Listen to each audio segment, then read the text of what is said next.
तो here we are going to start, ठीक है।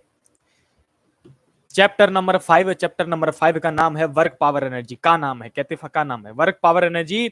आयान सफी देखो बच्चा, वर्क पावर एनर्जी में जो हमको टॉपिक्स रिवाइज करने हैं, मैं जल्दी से यहाँ पे टॉपिक्स लिखना स्टार्ट करता हूँ।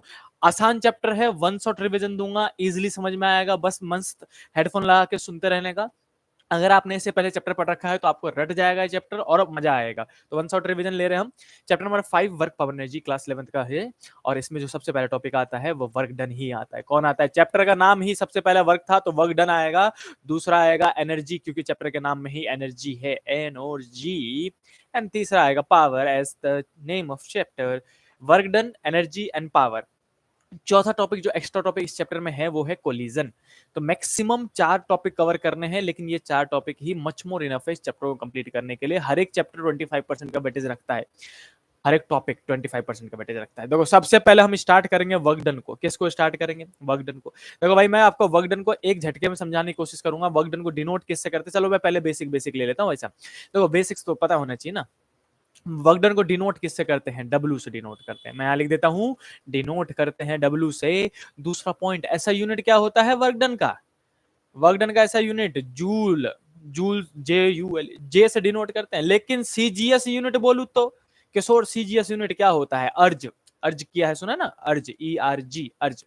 तो मुझे बताओ, कौन मुझे बता सकता है कमेंट करके? हाँ, वही सवाल पूछूंगा कि एक जूल में कितने अर्ज होते हैं, कितने अर्ज होते हैं एक जूल में? जल्दी से कमेंट करके बताओ। Let's start it out. Harsh आ गया है, रिशु आ गया है, वेरी गुड। अक्षिता प्रेजेंट, ठीक है। रानी प्रेजेंट। जल्दी से मुझे बताओ, कौन कमेंट करके बता सकता है कि कितने कितने? भाई साहब, मैं कमेंट पढ़ रहा हूं। 10 की पावर सबसे पहले किसने बोला? रोहन। सबसे पहले रोहन ने बोला 10 की पावर 7, फिर आदित्य ने बोला, फिर वाजगा ने बोला। बिल्कुल सही बताया भाई साहब, बिल्कुल सही, वेरी गुड। 10 की पावर 7 अर्ज होता है एक जूल में। जैसे आप ये बेसिक पढ़ते हो तो इसमें एक पॉइंट और पढ़ना पड़ता है कि ये जो अपने पास वर्क डन है ना, वो स्केलर क्वांटिटी है। कैसी क्वांटिटी है? Scalar quantity. स्केलर क्वांटिटी मतलब भाई साहब सिर्फ मैग्नीट्यूड है, डायरेक्शन नो है इसके पास। तो इतने पॉइंट बेसिक पढ़ना पड़ता है, ठीक है। जिसके बाद फॉर्मूला स्टार्ट हो जाता है वर्क डन का। मैं स्लाइड डाउन करता हूं और फॉर्मूला बताता हूं, इजीली समझ में आएगा, ध्यान से बस सुनते रहना। देखो, मैं रेड पेन उठा लेता हूं, यहाँ पे वर्क डन लिखूंगा। और असलियत में मेरे को कलर ब्लाइंडनेस है तो मेरे को खुद रेड नहीं दिखता कई बार, भाई साहब डिस्टिंग्विश नहीं कर पाता। मैं पीला कलर लूंगा, सबसे ज्यादा भड़कीला कलर दिखेगा। हाँ, तो W मतलब वर्क डन। और वर्क डन का जो फॉर्मूला है, ज्यादा नो है, गिन के 4 फॉर्मूले हैं। सबसे पहला फॉर्मूला रानी वर्क डन का पहला फॉर्मूला होता है F vector dot S vector. Dot product है, dot product, cross product, dot product सुना था।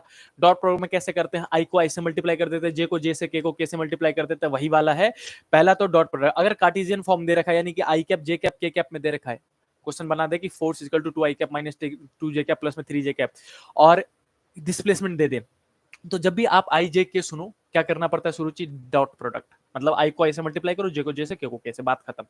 दूसरा वर्क डन का सबको पता है, इसी फॉर्मूले को खोला जाए सबको। मैं अब बचपन में ही पढ़ लेते हैं भाई। कौन सा चैप्टर है ये? Chapter number 4 work power, sorry, laws of motion, नहीं, chapter number 3 motion in plane में ही, कि A vector dot B vector का फॉर्मूला क्या होता है? A B cos theta.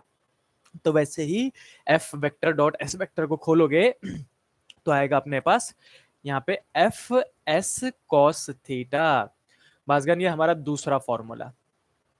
तीसरा फॉर्मूला स्टार्ट होता है कि जब आपको दे रखा हो वेरिएबल फोर्स। मैं यहाँ पे लिख देता हूँ वेरिएबल फोर्स। वेरिएबल फोर्स कैसे पहचानोगे? जिसमें फोर्स इक्वल टू में ऐसा दे रखा हो, एफ इक्वल टू में दे रखा हो 3x प्लस में 5 या फिर 2x स्क्वायर प्लस में 5, जहाँ पे एक्स वैक्स लिख दे फोर्स में, जहाँ पे फोर्स खुद बदलने लग जाए डिस्टेंस के साथ, तो उसको हम वेरिएबल फोर्स कहते हैं। और जब भी ऐसा फोर्स दे, बोले वर्क डन निकालो, तो वर्क डन का फॉर्मूला इस केस में क्या करना है? जो फोर्स दिया जाएगा उसी को इंटीग्रेट कर दो। क्या कर दो? इंटीग्रेट। और इसको अमान इंटीग्रेट कर देंगे किसके साथ? dx के साथ, तो हमारा निकल जाएगा वर्क डन। तो फोर्स का ही integration with distance gives work done. कब? जब वेरिएबल फोर्स हो। और चौथा और लास्ट फॉर्मूला बताऊंगा, फिर मैं एक एक फॉर्मूले को आपको एक्सप्लेन कर दूंगा कि कब कौन सा फॉर्मूला यूज करना। चौथा फॉर्मूला कब? जब ग्राफ आ जाए। ग्राफ मतलब किसका ग्राफ देंगे? वो ज्यादा ज्यादा, देखो मैं नीचे में ग्राफ बना रहा हूं। ग्राफ की अगर मैं बात करूं तो ग्राफ दे देंगे किसका? फोर्स वर्सेस डिस्प्लेसमेंट का, ठीक है। और कुछ भी बना देंगे, पहाड़ वहाड़ ऐसे करके, अड़म तिड़म कुछ भी बना दिया, बोल देंगे भाई वर्क डन बताओ। तो वर्क डन निकालने के लिए इस केस में जब भी मैं आपको दे दूं ग्राफ और बोलूं मैं आपको निकाल के दो वर्क डन, तो मैं यहाँ पे इसको मिटाता हूँ और फिर से वर्क डन का फॉर्मूला लिखता हूँ। तो इस केस में सबको पता है कि एरिया निकाला जाता है, एरिया अंडर ग्राफ। ग्राफ के नीचे का एरिया निकाल दो, अपने आप वर्क डन निकल जाएगा। तो 4 तरीके हैं वर्क डन निकालने के। पहला तरीका क्या है कि F vector dot S vector कर दो। दूसरा तरीका क्या है कि एफ एस कॉस थीटा। पहला कब यूज करना है? जब कार्टेशियन फॉर्म आई जे के में दे रखा हो। दूसरा कब यूज करना है? जब एंगल दे रखा हो। ऐसे बोले कि एक force of 20 newton is applied at the angle of 60 degree, the body get displaced by 20 metre, then find work done. तो जहां एंगल दिख जाए क्वेश्चन में, F S cos theta, as simple it is. तीसरा वेरिएबल फोर्स, कि अगर force ही variable है, दिख रहा है कि फोर्स का एक इक्वेशन दे रखा है और बोल रहा है वर्क डन निकालो, तो इंटीग्रेशन कर दो भाई साहब। और चौथा ग्राफ आ जाए, ग्राफ आ जाए तो क्या करोगे? एरिया निकाल दो। समझ में आया? अब इन चारों के बाद वर्क डन और भी तरीकों से निकाला जा सकता है। वर्क डन 2 तरीकों से और निकाला जा सकता है, मैं आपको यहीं पे साथ में बता देना चाहता हूं ताकि आपको लंबा याद रहे। तो भाई इसी चैप्टर में एक टॉपिक पढ़ोगे जिसका नाम था वर्क एनर्जी थ्योरम। बहुत फेमस थ्योरम है, बहुत फेमस, और बहुत बार पूछा जाता है और ऑलमोस्ट हर साल पूछा जाता है work energy theorem. Work energy theorem की मदद से भी आप वर्क डन निकाल सकते हो। सुन रहे हो मेरी बात? वर्क एनर्जी थ्योरम से कैसे निकालोगे वर्क एनर्जी थ्योरम? यानी कि ये जो थ्योरम है, जैसे पाइथागोरस थ्योरम था हमारे पास कि H square equal to P square plus B square, वैसे ही ये थ्योरम भी एक स्टेटमेंट कहता है। और ये थ्योरम कहता है, WE थ्योरम मतलब है work energy theorem. Work energy theorem कहता है कि भैया change in kinetic energy he work done के बराबर है। क्या कहता है कि वर्क डन कहां से निकाल सकते हो आप? Change in kinetic energy. देख लो काइनेटिक एनर्जी में कितना चेंज आया। कैसे निकालोगे चेंज इन काइनेटिक एनर्जी? भैया kinetic energy final minus kinetic energy initial कर दो। फाइनल कैसे निकालोगे भैया? तो half M V square. Aditya initial कैसे निकालोगे? हाफ एम यू का स्क्वायर। अब इसके आगे मत पूछ लेना कि वेलोसिटी कैसे निकालेगा, ना मार खा लोगे, सच बता रहा हूं मैं। नहीं तो भाई साहब, तो चेंज इन काइनेटिक एनर्जी में हमको क्या देता है? Work done. ये हमारा 5वां कॉन्सेप्ट था। ये आपको 5वां पॉइंट भी याद होना चाहिए कि वर्क डन यहां से भी निकाल सकता है। 4 तरीकों दे पीले कलर से लिखा है मैंने, और एक तरीका व्हाइट से। छठा तरीका ही कुछ चैप्टरों में आप वर्क डन को पोटेंशियल एनर्जी की मदद से भी निकालोगे भाई साहब। काइनेटिक एनर्जी का धोखा है, पोटेंशियल एनर्जी भी तो है हमारे पास। तो वर्क डन निकाला जा सकता है पोटेंशियल एनर्जी के टर्म में। Work done and potential energy PE लिख देता हूं मैं। असलियत में पोटेंशियल एनर्जी को क्लास 11th में कैपिटल यू से डिनोट करते हैं। कैपिटल यू मतलब पोटेंशियल एनर्जी। और इसका फॉर्मूला क्या होता है? वर्क डन इक्वल टू में होता है माइनस के डेल्टा यू। यानी कि देखो काइनेटिक एनर्जी के केस में क्या याद रखोगे कि वो प्लस का डेल्टा के ही था, मतलब change in kinetic energy he work done होगा। लेकिन वहीं पे अगर मैं बात करूं पोटेंशियल एनर्जी की, तो वो माइनस का चेंज इन पोटेंशियल एनर्जी होता है। काइनेटिक एनर्जी में फाइनल माइनस इनिशियल करते हैं, लेकिन वही पोटेंशियल एनर्जी का केस आ जाए तो मैं पीले से नहीं व्हाइट से ही लिखूंगा भाई साहब। इसको मिटाओ और व्हाइट से लिखेंगे कि हम वर्क डन ही निकालना चाहते हैं पोटेंशियल एनर्जी की मदद से, तो आपको इनिशियल माइनस फाइनल करना पड़ता है। यूआई मतलब इनिशियल पोटेंशियल एनर्जी और यूएफ मतलब फाइनल पोटेंशियल एनर्जी, जो बक्से में कर रहा हूं मैं। तो इतने तरीके हैं इस चैप्टर में वर्क डन को निकालने के। कितने तरीके हो गए टोटल? 6। पूरे चैप्टर में बता रहा हूं 6 तरीकों से आप वर्क डन निकाल सकते हो। पहला तरीका था F vector dot S vector, दूसरा तरीका था एफ एस कॉस थीटा, तीसरा था इंटीग्रेशन ऑफ फोर्स, एंड चौथा है ग्राफ में एरिया निकालो, पांचवा है चेंज इन काइनेटिक एनर्जी देखो, और छठा है माइनस का चेंज इन पोटेंशियल एनर्जी देखो। तो ये 6 तरीकों से ही आप वर्क डन निकालोगे, और वर्क डन के इतने ही फॉर्मूले हैं, घूम फिर के मस्त इसी में क्वेश्चन बनेंगे, चाहे जो हो जाए, जितना मर्जी घुमा ले, यही 6 फॉर्मूले लगने हैं। सबको समझ में आया? अब मुझे बताओ वर्क डन का टॉपिक सबको समझ में आया कि नहीं आया? मैं एक कॉन्सेप्ट और समझा देता हूं, 1 सेकंड के लिए रुक जाओ। सिंस वर्क डन जो है वो एक स्केलर क्वांटिटी, मैंने अभी बताया था वर्क डन कैसी क्वांटिटी है वाजगा? स्केलर, SCALAR, स्केलर क्वांटिटी है।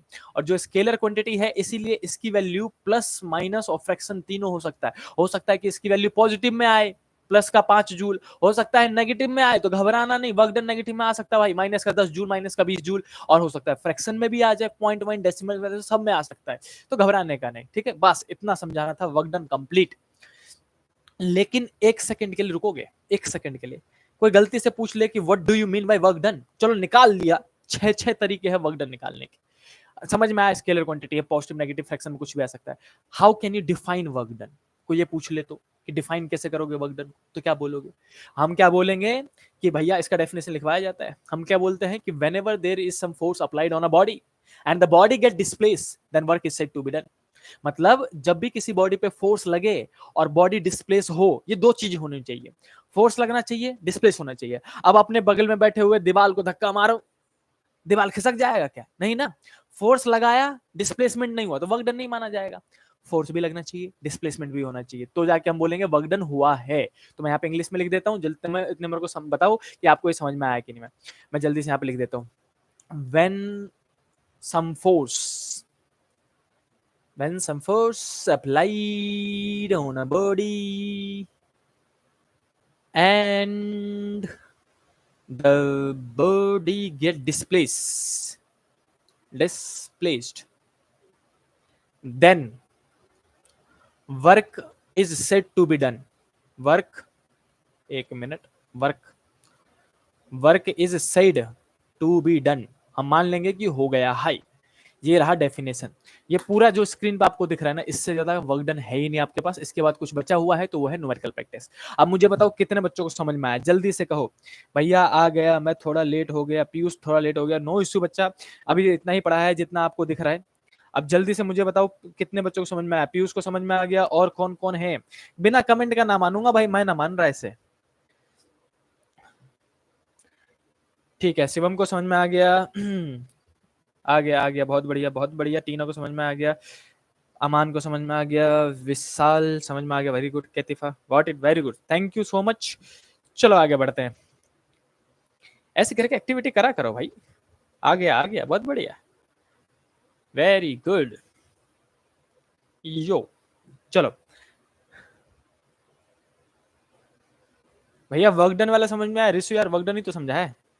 वर्क डन मैं ये समझा है कि वर्क डन का डेफिनेशन कैसे बोलेंगे, कितने फॉर्मूले हैं मैक्सिमम, और पॉजिटिव नेगेटिव कुछ में भी, किसी में भी आ सकता है।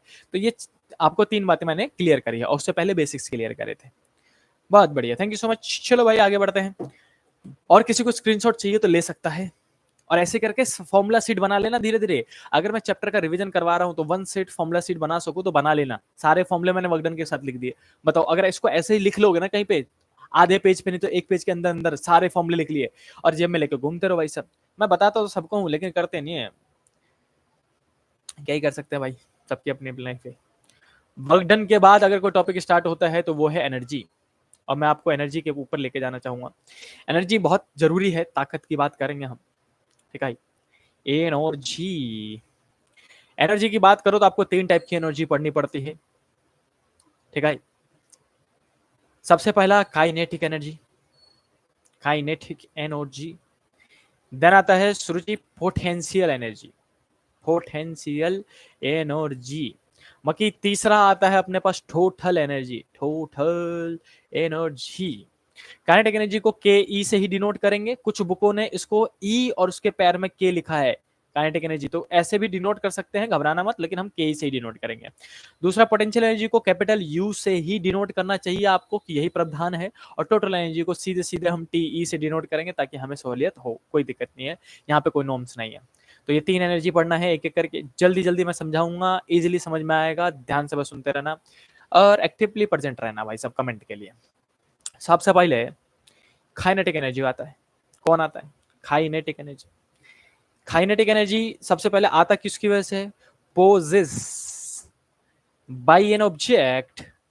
किसी भी ऑब्जेक्ट में ये एनर्जी क्यों आता है? Due to its motion. Motion की वजह से जो एनर्जी आए उसको काइनेटिक एनर्जी कहते हैं। काइनेटिक एनर्जी के कितने फॉर्मूले हैं? मैक्सिमम 2 फॉर्मूले, और एक परसेंटेज का फॉर्मूला मैं अलग से बताऊंगा आपको। बस पीयूष देखो भाई, अगर मैं कहूँ काइनेटिक एनर्जी का पहला फॉर्मूला, तो योगेश ये पहला फॉर्मूला होता है हाफ एम वी स्क्वायर। बचपन से पढ़ते आ रहे हो, रटा होगा ये फॉर्मूला, इसीलिए मैंने जल्दी से लिख दिया, ठीक है। दूसरा फॉर्मूला पढ़ोगे काइनेटिक एनर्जी का, it was P square upon में 2m। लीनियर मोमेंटम होता है पी मतलब लीनियर मोमेंटम, लीनियर मोमेंटम का स्क्वायर अपॉन में 2m मतलब मास, तो काइनेटिक एनर्जी निकल जाता है। और इस पे मैंने क्वेश्चन करवाया भर भर के। तीसरा फॉर्मूला अगर गलती से कुछ निकालना पड़ जाए तो यहाँ से लीनियर मोमेंटम भी निकाल लिया करो। अगर मैं लीनियर मोमेंटम निकालूंगा तो सबको पता है ये जो 2m है वो जाएगा इधर, डिवाइड में है तो उधर जाएगा तो मल्टीप्लाई में, तो उधर जाके मल्टीप्लाई में हो जाएगा, तो मैं क्या लिखूंगा बताओ? मैं लिखूंगा 2m के ई मतलब काइनेटिक एनर्जी, और इक्वल टू पी स्क्वायर बचेगा। पी स्क्वायर में से स्क्वायर हटाएंगे टीना तो क्या लग जाएगा? रूट। तो ये लीनियर मोमेंटम का फॉर्मूला है। और जो ये लीनियर मोमेंटम का फॉर्मूला दिख रहा है लास्ट वाला, वो 11th में भी कम यूज में ही है, लेकिन 12th तक में यूज में है। ये 12th तक ये सारे फॉर्मूले काइनेटिक एनर्जी के आएंगे ही आएंगे। इवन दूसरा वाला formula P square by 2m बहुत कम आता है, लेकिन पहला और तीसरा फॉर्मूला 12th क्लास में है। ये सारे फॉर्मूले आपको याद होने चाहिए ताकि 12th क्लास में आपको हेल्प मिले। एक एक्स्ट्रा फॉर्मूला अगर मैं कहूँ तो परसेंटेज निकालने का पता होना चाहिए। देखो मैं बच्चों को सीधे-सीधे एक सरल फॉर्मूला बताता हूँ, जब भी किसी का भी परसेंटेज निकालना हो भाई साहब, तो परसेंटेज इक्वल टू होता है फाइनल माइनस इनिशियल अपॉन में इनिशियल इंटू में 100। हाँ या ना बोलो, रटवाया गया है आपको। अब आपको बोले कि percentage change in kinetic energy निकालो, डेल्टा के ई परसेंटेज के चेंज इन काइनेटिक एनर्जी, तो क्या करोगे? Final kinetic energy minus initial kinetic energy upon में इनिशियल काइनेटिक एनर्जी और इनटू में 100। वही क्या मैंने फाइनल माइनस इनिशियल अपॉन में इनिशियल इनटू 100, किसी का भी बोले वेलोसिटी का, तो final velocity minus initial velocity upon में इनिशियल वेलोसिटी इनटू में 100। किसी का भी बोल दे, प्रेशर का बोल दे तो final pressure minus initial pressure upon में इनिशियल प्रेशर इनटू में 100, ऐसे करके कर देना आपको। तो ये है काइनेटिक एनर्जी का कॉन्सेप्ट कि होता क्यों है मोशन की वजह से। कितने फॉर्मूले हैं? मैक्सिमम 3, और एक परसेंटेज निकालना पड़ जाए तो हम निकाल सकते हैं। लेकिन इन पे देखो न्यूमेरिकल लाइव क्लास में करवाना ना बहुत लेंदी कंजप्शन हो जाएगा, तो पहले मैं अभी वन शॉट रिवीजन दे रहा हूँ, इन सबको रटते चले जाओ, इनके नोट्स बनाते चले जाओ, शॉर्ट नोट्स 1 पेज के, और इसके बाद हर एक टॉपिक पे न्यूमेरिकल प्रैक्टिस करो, और हो सका मेरे को टाइम मिला तो मैं ही आके लाइव क्लास में न्यूमेरिकल प्रैक्टिस करा दूंगा हर एक टॉपिक पे। तो भाई साहब बस बने रहना, मजा आगो। आदित्य देखो भाई, ऋषु अब मैं क्या कह रहा हूँ, काइनेटिक एनर्जी के बाद दूसरा आता है पोटेंशियल एनर्जी, पोटेंशियल एनर्जी। अब जल्दी से उसको पढ़ लेते, बुरा मान जाएगा, बोलेगा अच्छा हमें हमें ना पढ़ाओ। भाई साहब कैसे ना पढ़ाएंगे पोटेंशियल एनर्जी को, बताओ। पोटेंशियल एनर्जी के तिफा पोटेंशियल एनर्जी जो है वो है यू से डिनोट करते हैं। और नाजरीन अगर मैं पोटेंशियल एनर्जी की बात कर रहा हूँ तो potential energy possess by an object, क्यों आता है भाई किसी ऑब्जेक्ट में? Possess by an object, possess by an object due to its position, position की वजह से, यानी कि हाइट वाइट की वजह से। पोजीशन मतलब ही हाइट भी हो जाता है, कितने पोजीशन पे, किस हाइट पे है, ऐसा करके, है ना। तो अगर किसी के पोजीशन या फिर हाइट की वजह से कोई एनर्जी आ रहा है तो उसको पोटेंशियल एनर्जी कहेंगे। पोटेंशियल एनर्जी को यू से डिनोट करते हैं, मैं बार बार रिपीट कर रहा हूँ, है ना। पोटेंशियल एनर्जी का फॉर्मूला क्या होता है? तो यू का फॉर्मूला होता है, बचपन से पढ़ते आ रहे हो आदित्य, क्या कहते हैं इसको? mgh, है ना। ये पहला फॉर्मूला था। दूसरा फॉर्मूला क्या था हमारे पास ऋषु? दूसरा फॉर्मूला फोर्स का आता है पोटेंशियल एनर्जी में, ये भी याद रखना। फोर्स, पोटेंशियल एनर्जी की मदद से ही आप फोर्स भी निकाल सकते हो। एफ, वो कैसे निकालोगे? एफ इजकल टू में होता है Tina minus K D U by D X, minus K D U by D X. Sumit ये हमारा दूसरा formula, minus K D U by D X, यानी कि पोटेंशियल एनर्जी का डिस्टेंस के साथ डिफरेंशिएशन ही आपको फोर्स दे देगा।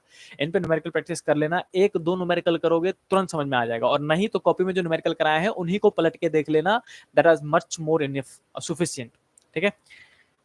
और किसी को नोट्स चाहिए हो तो कमेंट कर देना भाई, मैं ही भेज दूंगा। तो भाई साहब ये पोटेंशियल एनर्जी का हो गया, दो ही फॉर्मूले। पोटेंशियल एनर्जी में ज्यादा फॉर्मूले नहीं आते, पोटेंशियल एनर्जी ज्यादा मगज नहीं करता है, समझ रहे हो। पोटेंशियल एनर्जी ज्यादा मगज नहीं करता, वो कहता है दो फॉर्मूले बहुत है, मच मोर इनफ है। अब मूव कर दो टोटल एनर्जी पे। टोटल एनर्जी अगर मैं मूव करूं यहाँ से डायरेक्टली, देखो टोटल एनर्जी की बात करेंगे, सुन रहे हो। बाकी मैं टोटल एनर्जी की बात कर रहा हूँ, कौन कौन है? अमान देखो बच्चा, मैं कह रहा हूँ कि टोटल एनर्जी में इंपॉर्टेंट चीज एक है भाई साहब, एक चीज बहुत इंपॉर्टेंट है जो कि आपके मिड टर्म में आ सकता है। टोटल एनर्जी क्या होता है? क्या होता है टोटल एनर्जी? किसे कहते हैं टोटल एनर्जी? तो total energy is the sum of kinetic energy and potential energy of a body. हाँ या ना बोलो। प्रीत बहुत आसान सा फॉर्मूला है कि किसी बॉडी का काइनेटिक एनर्जी और पोटेंशियल एनर्जी को जोड़ दो तो बच्चे क्या बन जाता है? वो टोटल एनर्जी बन जाता है। जो ऊपर में पढ़ा था ना, काइनेटिक एनर्जी पोटेंशियल एनर्जी दोनों को जोड़ दो, टोटल एनर्जी खत्म। लेकिन इसमें दो चीजें बहुत इंपॉर्टेंट है। सबसे पहला इंपॉर्टेंट पॉइंट है conservation of total energy, conservation of total energy. देखो टोटल एनर्जी को ही मैकेनिकल एनर्जी भी कहते हैं, एमई। मैकेनिकल एनर्जी बोले या फिर टोटल एनर्जी बोले, बात एक ही है। टोटल एनर्जी का फॉर्मूला होता है kinetic energy plus potential energy, mechanical energy का भी फॉर्मूला होता है kinetic energy plus potential energy, समझे। तो अगर वो बोलेंगे प्रूफ करो, ये 3 मार्क्स का आ सकता है, 3 मार्क्स का आएगा आपके पास, कंजर्वेशन ऑफ टोटल एनर्जी या फिर मैकेनिकल एनर्जी, ये 3 मार्क्स में आएगा आपके पास। और इसका डेरिवेशन मैंने बहुत अच्छे से करवाया है, प्लीज उसको रट लेना, 2-3 बार लिख के देख लेना। और नहीं भी आया तो अच्छी बात, कोई दिक्कत नहीं है, और आ गया तो अच्छी बात है, मेरे को आता था पहले से, है ना। तो ये 3 नंबर में आ सकता है। तो इसका अगला टॉपिक, अगर मैं कभी बच्चों को कहता हूँ एक्स्ट्रा और क्या पढ़ना है पोटेंशियल टोटल एनर्जी में, तो वो है ग्राफ। ग्राफ 2-3 जगह से अलग अलग आएगा। स्प्रिंग में टोटल एनर्जी ग्राफ अलग आता है, यहाँ पे अभी मैकेनिक्स चल रहा है नॉर्मल, तो हम यहाँ पे ग्राफ कैसे बनाते हैं, ऐसे करके खींचते हैं, ऐसे करके क्रॉस बना दो, ये हमारा क्रॉस, ये वाला जो लाइन है वो स्टार्टिंग पॉइंट है, और ये वाला हमारा एंडिंग पॉइंट। जो नीचे वाला बेस लाइन होता है वो 0 को रिप्रेजेंट करता है, और ये ऊपर वाला लाइन जो है वो टोटल एनर्जी को रिप्रेजेंट करता है। जैसे मैं लिख रहा हूँ वैसे लिखना है, एग्जैक्ट कॉपी पेस्ट, कुछ नहीं करना। और इसमें से एक उठती हुई लाइन को काइनेटिक एनर्जी कह दो और दूसरी गिरती हुई लाइन को पोटेंशियल एनर्जी कह दो। और ऊपर वाला लाइन जो है वो जिससे मैंने अभी डॉट डॉट करा है वो हमारा टोटल एनर्जी को रिप्रेजेंट करेगा। इसी से एक कॉन्सेप्ट लास्ट ये निकल के आता है कि टोटल एनर्जी कंजर्व है। टोटल एनर्जी कंजर्व है मतलब चेंज नहीं हो सकता, सही बात है। और सुमित अगर वो चेंज नहीं हो सकता, योगेश अगर वो चेंज नहीं हो सकता, इसका मतलब है कि sum of kinetic energy potential energy हमेशा सेम रहेगा। अगर मैं कहूं कि यहीं पे कॉन्सेप्ट बताऊं टीना कि टोटल एनर्जी अगर कंजर्व है रिसु, तो काइनेटिक एनर्जी को अगर बढ़ा दूं तो पोटेंशियल एनर्जी को घटना पड़ेगा ताकि इन दोनों का सम बराबर आए हमेशा। एग्जांपल देके समझाता हूं। मान लो काइनेटिक एनर्जी 20 जूल है और पोटेंशियल एनर्जी भी 20 जूल है, तो टोटल एनर्जी कितना 40 जूल। अब ये 40 जूल तो कांस्टेंट रहना चाहिए। तो भाई साहब टोटल एनर्जी कंजर्व है, कंजर्व है, देखो यहाँ पे प्रूफ करते हो आप। तो टोटल एनर्जी अगर कंजर्व है, चेंज नहीं हो सकता, तो इसका मतलब अगर मैं काइनेटिक एनर्जी को कर दूं 10, घटा दूं, पहले कितना था 20, अब घटा कितना कर दिया 10, तो नाजरीन पोटेंशियल एनर्जी को कितना होना पड़ेगा 30, ताकि वो फिर से जुड़ के कितना आ जाए 40। समझे कि नहीं समझे? तो काइनेटिक एनर्जी के घटाने पे पोटेंशियल एनर्जी बढ़ता है और पोटेंशियल एनर्जी के घटाने पे काइनेटिक एनर्जी बढ़ता है। कितना? एग्जैक्ट बराबर का। क्योंकि जितना चेंज, देखो 10 का काइनेटिक एनर्जी घटाया था तो 10 का पोटेंशियल एनर्जी बढ़ गया। जो काइनेटिक एनर्जी है वही पोटेंशियल एनर्जी में कन्वर्ट हो जाता है, एंड जो पोटेंशियल एनर्जी है वही काइनेटिक एनर्जी में। तो एक कॉन्सेप्ट और बहुत सारे न्यूमेरिकल में ऐसा भी लगाओगे कि change in kinetic energy is equal to में चेंज इन पोटेंशियल एनर्जी। जितना चेंज काइनेटिक एनर्जी में आएगा उतना ही पोटेंशियल एनर्जी में आएगा। यानी कि सीधे सीधे आप कई बार हाफ mv स्क्वायर यानी kinetic energy is equal to में पोटेंशियल एनर्जी u या फिर mgh लिख सकते हो इसकी जगह में। mgh ये रहा टोटल एनर्जी में इतना कॉन्सेप्ट था। बताओ, अब मुझे बताओ, पूरा पूरा खत्म हुआ भाई साहब। एनर्जी, काइनेटिक एनर्जी बताया मैंने, पोटेंशियल एनर्जी बताया, टोटल एनर्जी बताया। जल्दी से बताओ समझ में आया कि नहीं आया? अमान कह रहा है नोट भेज देना, फोर्स श्योर भेज दिया जाएगा, बिल्कुल कोई दिक्कत नहीं है। अयान भी कह रहा है ठीक है ठीक है, ओके ब्रो, डन डन। समझ में आया, बहुत बढ़िया। बाजगा को समझ में आ गया, ठीक है। समझे समझे कि नहीं समझे? अच्छा, हमारी मिमिक्री चल रही है भाई साहब, ठीक है। रोहन, टीना, आदित्य सर समझ में आया, ठीक है, बहुत बढ़िया। Thank you for your response, you are an amazing guys. अच्छा बच्चों यार, आप लोग आ जाओ, मजा आ रहा है। देखो भाई, खत्म का हुआ, वर्क डन खत्म हुआ, एनर्जी खत्म हुआ, बचा को है पावर और कोलिजन। जल्दी से खत्म करते हैं, चैप्टर रिकैप हो जाएगा। और भाई साहब मैं कराऊंगा तो मजे में तो आएंगे ही, मजे मजे में हो जाएंगे। बस इनके शॉर्ट नोट्स बना लेना या फिर 1 पेज बना लेना अगर आप चाहते हो कि मस्त आपके नंबर और कॉन्सेप्ट जो है फिजिक्स के स्ट्रॉन्ग हो जाए। तो देखो योगेश, अब क्या करेंगे? पावर पढ़ेंगे भाई साहब। पावर तो बहुत जरूरी है, पावर इज बहुत जरूरी, ताकत चाहिए। बिना पावर के भाई साहब कुछ ना होता आज की दुनिया में। पावर को पूछे डिफाइन कर दो, हमको डिफाइन करो, what do you mean by power? तो शक्ति मत बताना, बॉडी नहीं दिखाने का, समझ रहे हो? पावर मतलब होता है rate of doing work, rate of doing work. Rate मतलब होता है स्पीड, किस स्पीड से कोई काम कर सकता है तो उसको हम बोलेंगे उसकी पावर। अगर कोई बंदा एक काम 10 मिनट में कर रहा है और एक बंदा 2 मिनट में कर दे रहा है, तो किसकी पावर ज्यादा हुई? जो 2 मिनट में कर दे रहा है। जिसकी काम करने की स्पीड ज्यादा है उसका पावर ज्यादा कहलाएगा, समझ रहे हो? ओके, फिर से मैं कहूंगा, इसको डिनोट किससे करते हैं? पी से डिनोट करते हैं। और कैसी क्वांटिटी है? स्केलर क्वांटिटी है, स्केलर। पॉजिटिव नेगेटिव कुछ हो सकता है। अगर मैं ऐसा यूनिट की बात कर दूं, एसआई यूनिट, ऐसा यूनिट का होवे है इसका वॉट होवे है, वॉट डब्ल्यू से डिनोट करते हैं आदित्य इसको। और वहीं पे सबको पता है, कई बार ऐसे लिख देते हैं बच्चे घबरा जाते हैं, 1 किलो वॉट ऐसे लिखा होता है। भाई 1 किलो मतलब 10 की पावर 3 वॉट की बात कर रहे हैं वो। और कई बार हॉर्स पावर लिख दे बच्चे तो गायब भी हो जाते हैं। 1 HP लिखा हो, 1 हॉर्स पावर, तो इसका मतलब होता है 746 वॉट। ये याद करने वाली चीज है, छोटी मोटी, समझ लो। उसके बाद जो प्रीत अपने पास फॉर्मूला आता है, क्या आता है? फॉर्मूला। फॉर्मूले की बात करूं, पहला फॉर्मूला पावर का formula, power is equal to में होता है वर्क डन अपॉन में टाइम।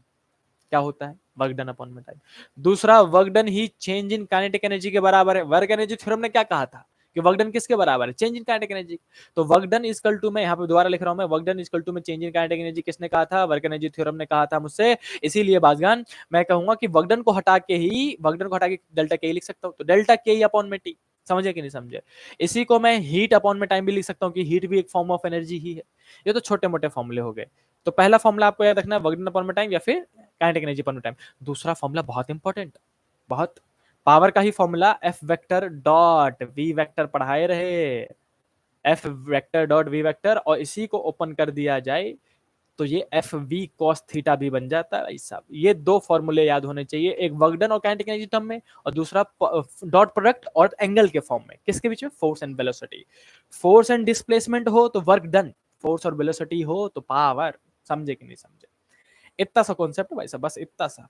और कोई गलती से आगे मैं मान लेता हूँ आप 12वीं क्लास में टॉपर बने भाई साहब, और वहां पे एफिशिएंसी नाम की चीज पूछी जाए, मैं यहाँ लिख देता हूँ एफिशिएंसी। एफिशिएंसी नाम की चीज पूछी जाए जिसको नीटा से डिनोट करते हैं, क्या कर सकते हैं भाई, सिंबल कमी है फिजिक्स में, समझ रहे हो, एक ही सिंबल को बार बार घसीट देते हैं। तो एफिशिएंसी ऑफ मोटर पूछा जाए तो वो कैसे निकालते हैं? Output power minus input power upon में इनपुट पावर इनटू में 100, ये हमारा परसेंटेज में निकल जाता है एफिशिएंसी। वैसे मिलता जुलता फॉर्मूला है, ये एक्स्ट्रा बता दिया, कई बार कुछ बुक में पढ़ो तो घबराए हो ना, बिल्कुल नहीं। तो ये पूरा पावर का फॉर्मूला था।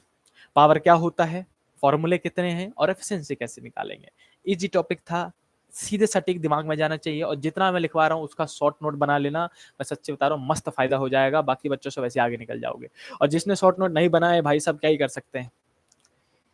चलो मजा आ रहा है, जल्दी बताऊं, मजा आना चाहिए भाई साहब। कितना आसान होता है चैप्टर रिवाइज करना, देख रहे हो कितना आसान होता है, करते ना हो बस आप लोग।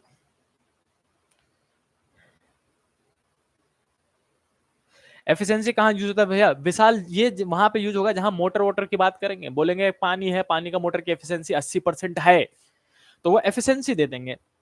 अगर पानी की मोटर की परसेंट की एफिशिएंसी है 80%, तो आप क्या करोगे इसमें? आप बोलोगे कि भैया एफिशिएंसी 80% है, मतलब मैं आउटपुट निकाल सकता हूं, और माइनस इनपुट अपॉन में इनपुट की मदद से मैं आउटपुट पावर निकाल सकता हूं। वहां पे इनपुट पावर दे रखा होगा, तो इनपुट पावर दे के आउटपुट पावर निकाल सकते हो अगर एफिशिएंसी दे रखा हो। ऐसे करके क्वेश्चन बनते हैं कि कई बार मोटर की एफिशिएंसी कम ज्यादा कर देते हैं वो, तो उस टाइप के क्वेश्चन में आपको एफिशिएंसी के फॉर्मूले की जरूरत पड़ सकती है। समझे? बिल्कुल मजा आ रहा है भाई सब। शिवम को मजा आ रहा है, रानी को मजा आ रहा है, कैतिफा बिल्कुल सही, बाजगन, सुरुचि, अंकित मिश्रा वेरी गुड। पॉपकॉर्न के साथ मजा आ रहा, बहुत बढ़िया। आज अपने को भी कॉफी मांगता ब्रो, कोई नहीं, अपन नीचे जाके क्लास लेने के बाद करेंगे, ठीक है। खाने पीने की बात कोई नहीं करेगा, मैं पहले बता रहा हूँ, किसी ने खाने पीने की बात करी गलत मान जाऊंगा, बुरा मान जाऊंगा।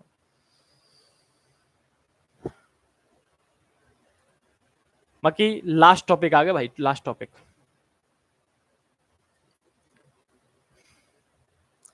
खाने पीने की बात करते हो भूख लग जाती है भाई। पहले पेट पूजा, अच्छा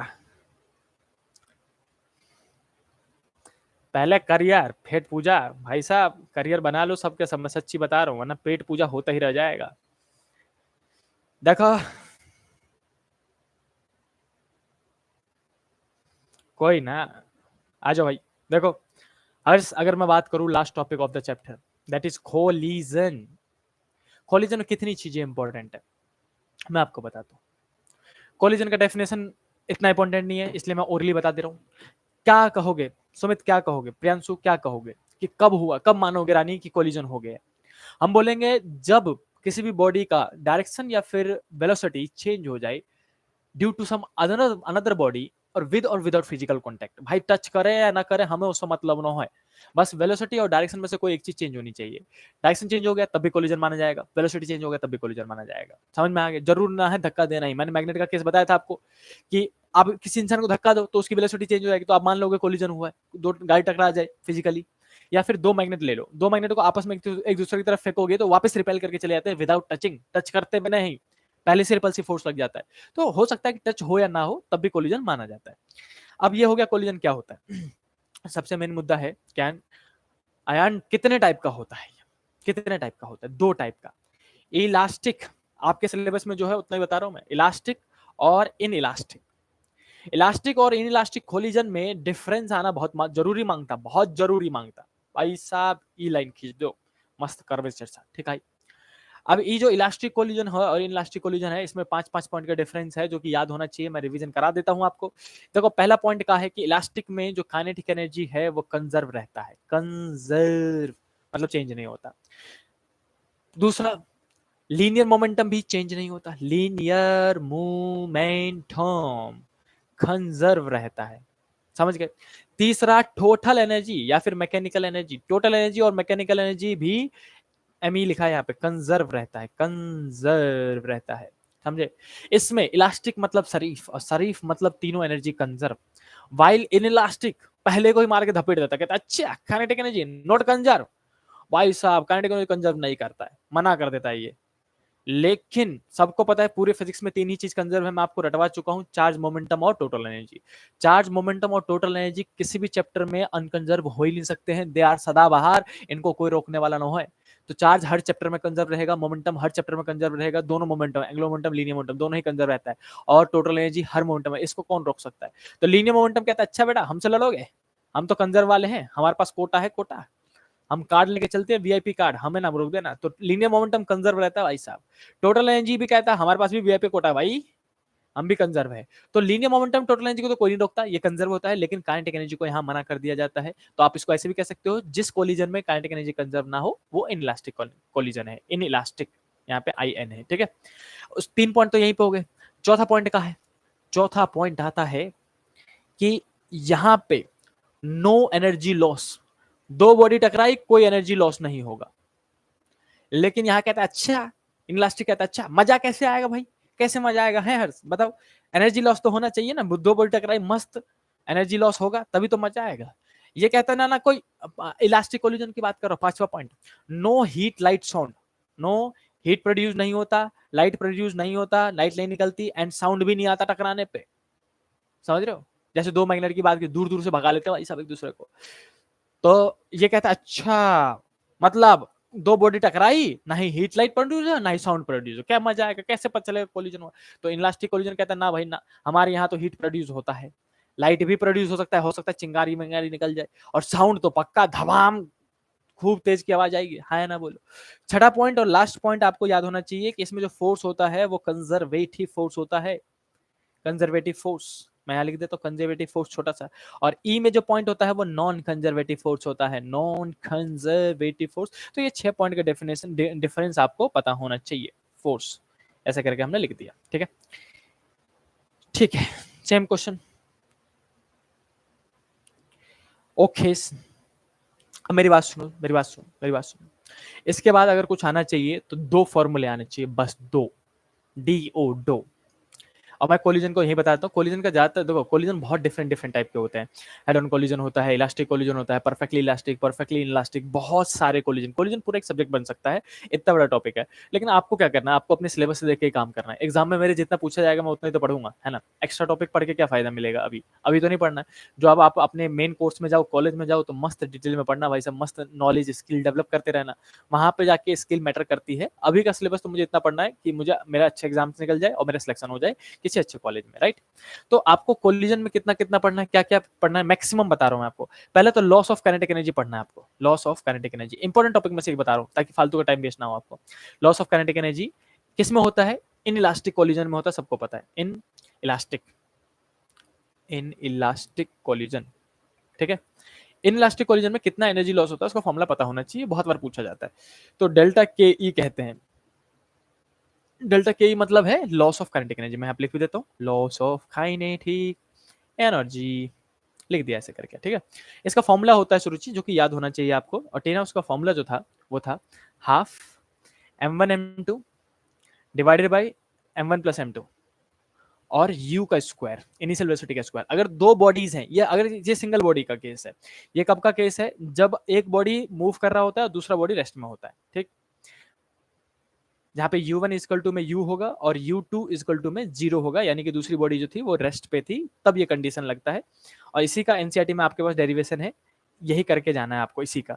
लेकिन मैं आपको फिर भी एक एक्स्ट्रा फॉर्मूला बता दे रहा हूँ, जिसमें आप करोगे कि अगर दोनों बॉडी मूव कर रही है तो डेल्टा के ई का ही फॉर्मूला आ सकता है, हाफ का हाफ, m1 m2 सेम है, m1 प्लस m2 भी सेम है नीचे में, m1 प्लस m2, और रेशियो यहाँ पे u1 माइनस u2 का होल स्क्वायर आ जाता है। ये कब आता है, जब दोनों बॉडी मूव कर रहा हो आपका, both body moving, both moving, ऐसा करके, ठीक है। अगर दोनों ही बॉडी मूव कर रहा हो तो ये वाला फॉर्मूला यूज करोगे, सिंगल बॉडी मूव कर रहा है तो ऊपर वाला फॉर्मूला यूज करोगे। ये फॉर्मूला याद होना चाहिए कोलिजन में, ठीक। इसके अलावा अगर मैं आपको कहूँ असलियत में कुछ याद होना चाहिए, वो है तो कोफिशिएंट ऑफ रेस्टिट्यूशन। मैं जनरली बता रहा हूँ, जो अच्छे क्वेश्चन आपको दिखेंगे वो इन्हीं टॉपिक्स पे दिखेंगे। आपको पता, पहले मैंने बताया डिफरेंस पता होना चाहिए इलास्टिक में अनइलास्टिक में, दूसरा मैंने बताया लॉस ऑफ काइनेटिक एनर्जी पता होना चाहिए, और तीसरा अगर मैं कहूँ तो कोफिशिएंट ऑफ रेस्टिट्यूशन पे बहुत बार नीट जेई में भी क्वेश्चन बना है और बोर्ड वाले भी आप क्वेश्चन बनाने लगे हैं कोफिशिएंट ऑफ रेस्टिट्यूशन पे, रेस्टिट्यूशन। इसके अलावा टॉपिक और हैं लेकिन आप पढ़ सकते हो आप अपनी नॉलेज के लिए, लेकिन मैं इंपॉर्टेंट टॉपिक बता रहा हूँ इसलिए मैं कोफिशिएंट ऑफ रेस्टिट्यूशन ई उठा रहा हूँ, ठीक है।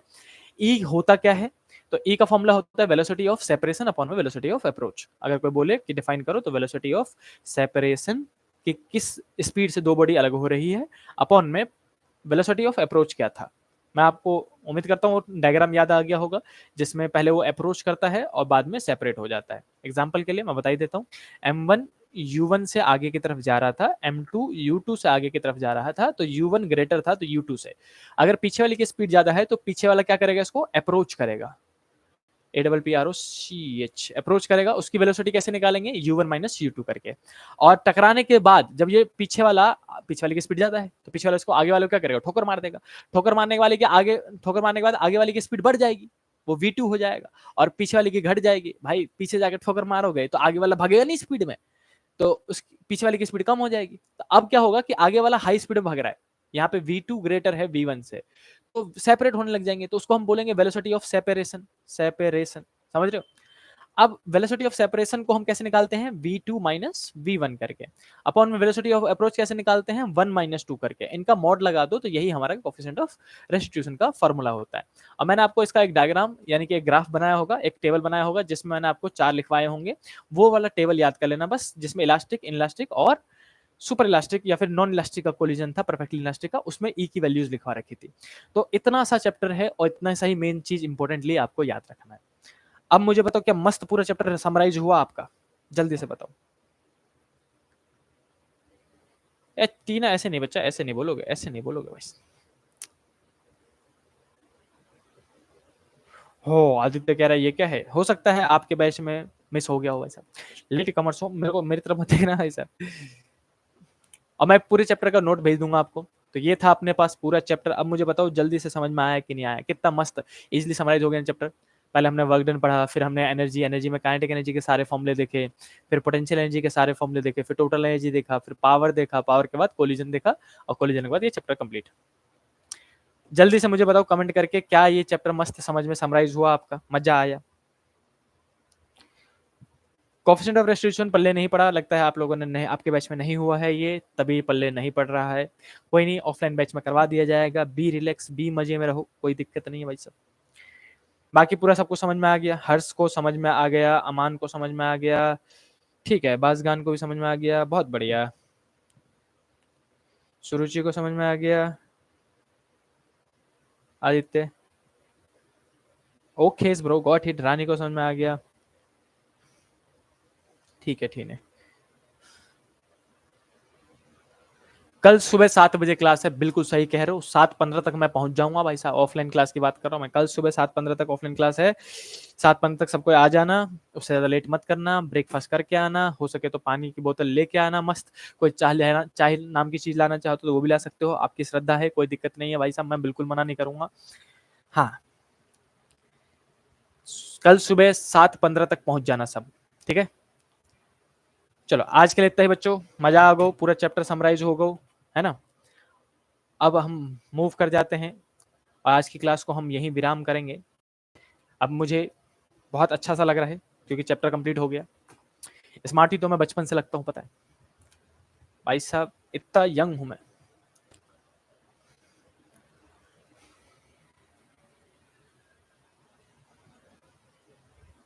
कंजर्वेशन नहीं होता बच्चा, कंजर्वेटिव और नॉन कंजर्वेटिव होता है। कंजर्वेटिव फोर्स होता है और नॉन कंजर्वेटिव फोर्स होता है। कंजर्वेटिव फोर्स उसे कहते हैं जिसका वर्क डन पाथ पे डिपेंड ना करे, और जिसका वर्क डन पाथ पे डिपेंड करे उसे नॉन कंजर्वेटिव कहते हैं। याद आया ये वाला पॉइंट कि जो वर्क डन होता है वो फोर्स डिपेंडेंट होता है, सिंपल सी बात है। अगर किसी का वर्क डन किसी फोर्स का वर्क डन पाथ पे डिपेंड नहीं कर रहा है, सिर्फ इनिशियल और फाइनल पॉइंट से मतलब है, तो उस टाइप के फोर्स को, जिसका वर्क डन पाथ पे डिपेंड नहीं करता, उस टाइप के फोर्स को कंजर्वेटिव फोर्स कहेंगे। एग्जाम्पल के लिए कौन कौन सा है? इलेक्ट्रोमैग्नेटिक फोर्स है, इलेक्ट्रोस्टैटिक फोर्स है, ये सारे फोर्स कौन में आते हैं? कंजर्वेटिव फोर्स में आते हैं। लेकिन वहीं पे अगर मैं कहूं ग्रेविटेशनल फोर्स भी कंजर्वेटिव फोर्स में आता है। अब मैं दूसरा कहूं नॉन कंजर्वेटिव, नॉन कंजर्वेटिव कौन होते हैं? जिसका वर्क डन, अगर कोई ऐसा फोर्स है जो नॉन कंजर्वेटिव है, तो उसके द्वारा अगर जो आप वर्क डन करोगे तो पूरा रास्ते को कैलकुलेट करेगा, किधर किधर से गया, उसको इनिशियल फाइनल पॉइंट से मतलब नहीं है, पूरे पाथ पे डिपेंड करता है। तो आपको डिफाइन भी ऐसे करना पड़ता है कि the force whose work done does not depend, sorry, the force whose work done depends on path is called non conservative force. Example कौन है? विस्कस फोर्स और फ्रिक्शनल फोर्स। यस, आ गया, बहुत बढ़िया। कल सुबह 7:15 मिलते हैं। आज के लिए इतना ही। Tata, see you, bye bye, bye bye everyone, bye bye bye bye bye bye bye bye bye bye bye bye bye bye.